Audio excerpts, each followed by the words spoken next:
നിഷ 15 പ്രതികളും കുറ്റക്കാരെന്നാണ് കോടതി കണ്ടെത്തിയിരിക്കുന്നത്. നിർണായകമായ ഒരു വിധി തന്നെയാണ് കോടതിയുടെ ഭാഗത്തുനിന്നുണ്ടായത്. കോടതി വിധിയുടെ മറ്റു വിവരങ്ങൾ എന്തൊക്കെയാണ് നിഷ?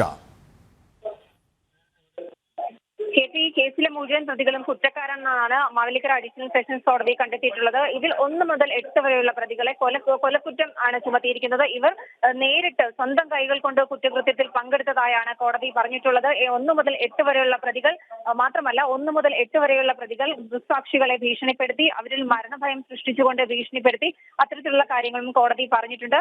1 മുതൽ 8 വരെയുള്ള പ്രതികൾക്കെതിരെ കൊലക്കുറ്റവും ഒപ്പം തന്നെ 13, 14 പ്രതികൾ ക്രിമിനൽ ഗൂഢാലോചനയിൽ പ്രധാനമായും പങ്കെടുത്തു. ഒപ്പം 2, 1, 2, 7, 8 പ്രതികൾ അതിക്രമിച്ച് സാക്ഷികളെ ഭീഷണിപ്പെടുത്തി.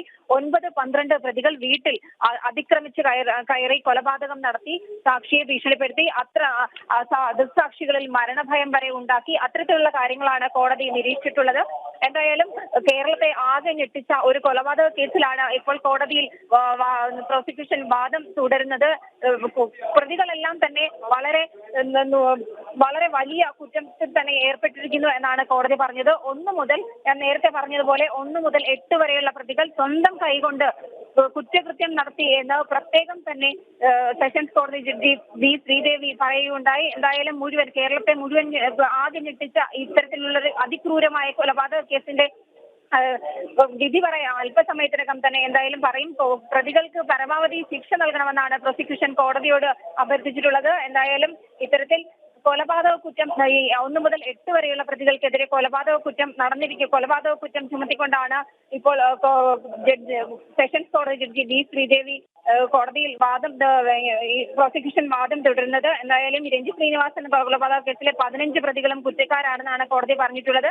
ശ്രീനിവാസനെ കൊലപ്പെടുത്താനെത്തിയ 15 പ്രതികളും ഈ ക്രിമിനൽ ഗൂഢാലോചനയിൽ 15 ഈ കേസിൽ ഉൾപ്പെട്ട എല്ലാ പ്രതികളും തന്നെ ക്രിമിനൽ ഗൂഢാലോചനയിൽ പങ്കെടുത്ത ആളുകളാണ്. ക്രിമിനൽ ഗൂഢാലോചനയുടെ ഇവിടെ പറഞ്ഞതുപോലെ തന്നെ 1 മുതൽ 8 വരെയുള്ള പ്രതികളാണ് ഈ കൊലക്കുറ്റത്തിൽ ഈ ശിക്ഷ വാങ്ങിയിരിക്കുന്നത്. പ്രത്യേകിച്ച് 12 പ്രതികളാണ് നേരിട്ട് ഈ ഒരു കുറ്റകൃത്യത്തിൽ പങ്കെടുത്തത് എന്ന് തന്നെയാണ് കോടതിയുടെ കണ്ടെത്തൽ. അതായത് 13, 14, 15 ക്രിമിനൽ ഗൂഢാലോചന, 1, 2, 7, 8 അതിക്രമിച്ച് സാക്ഷികളെ ഭീഷണിപ്പെടുത്തൽ, 9, 12 അതിക്രമിച്ച കയറി, ഇങ്ങനെ വിവിധ വകുപ്പുകൾ തന്നെയാണ് ഈ പ്രതികൾക്കെതിരെ ചുമത്തിയിരിക്കുന്നത് അല്ലേ?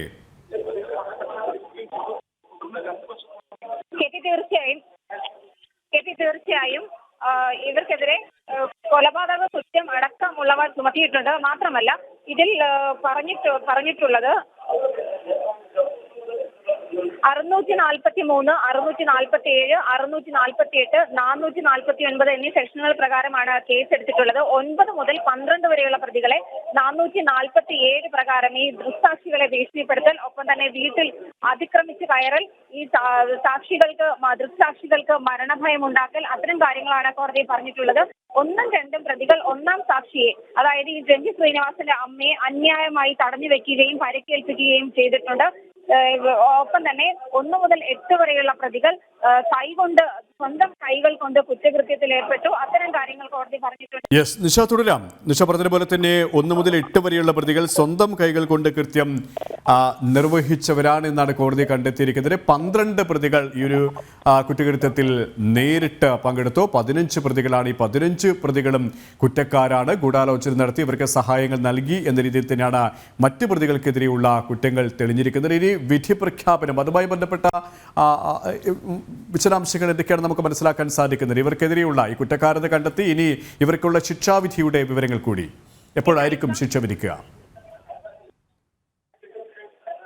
1ാം പ്രതി നൈസാം, 2ാം പ്രതി അജ്മൽ, 3ാം പ്രതി അനൂപ്, 4ാം പ്രതി മുഹമ്മദ് അസ്ലം, 5ാം പ്രതി സലാം പൊന്നാട്, 6ാം പ്രതി അബ്ദുൽ കലാം, 7ാം പ്രതി സഫറുദ്ദീൻ, 8ാം പ്രതി മുൻഷാദ് എന്നിവരാണ് രഞ്ജിത്ത് ശ്രീനിവാസന്റെ വീട്ടിലേക്ക് ബൈക്കിലെത്തി അതിക്രമിച്ച് കയറുകയും ഒപ്പം തന്നെ കോടതി പറഞ്ഞതുപോലെ സ്വന്തം കൈകൾ കൊണ്ട് കുറ്റകൃത്യത്തിൽ ഏർപ്പെടുകയും സ്വന്തം കൈകൾ കൊണ്ട് ആയുധം ഉപയോഗിച്ച് രഞ്ജിത്ത് ശ്രീനിവാസനെ കൊലപ്പെടുത്തുകയും അതിക്രൂരമായി കൊലപ്പെടുത്തുകയും ചെയ്തത്.